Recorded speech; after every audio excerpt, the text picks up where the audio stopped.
স্থানান্তরিত করা হবে নেপালি কবি পারিজাতের মূর্তি।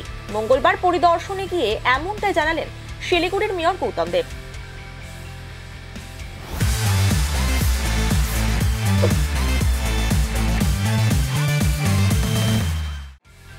নতুন রূপে সেজে উঠছে শহর শিলিগুড়ি।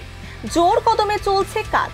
শিলিগুড়ির চেকপোস্টে তৈরি হবে ফ্লাইওভার ব্রিজ, যে কারণে নেপালি কবি পারিজাতের মূর্তি স্থানান্তর করা হবে।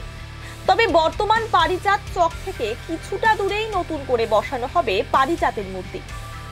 এছাড়াও শহরের রাস্তায় নতুন করে গাছ লাগানো হবে বলে উদ্যোগ নিয়েছে শিলিগুড়ি পুর নিগম।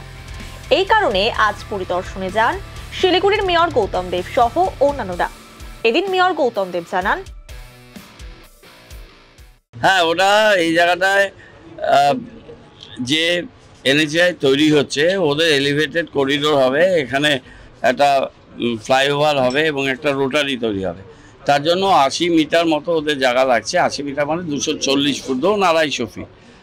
বিয়ন্ড দ্যাট পারিজাতের মূর্তিটা হবে। এনএইচআই ওরা ওদের মতো করে এই মূর্তির যে বেসটা সেটা ওরা তৈরি করবে, পুর নিগম ব্যাপারটার মধ্যে থাকবে। তারপর মূর্তিটাকে রং করে সুন্দর করে ওখানে আমরা বসাবো।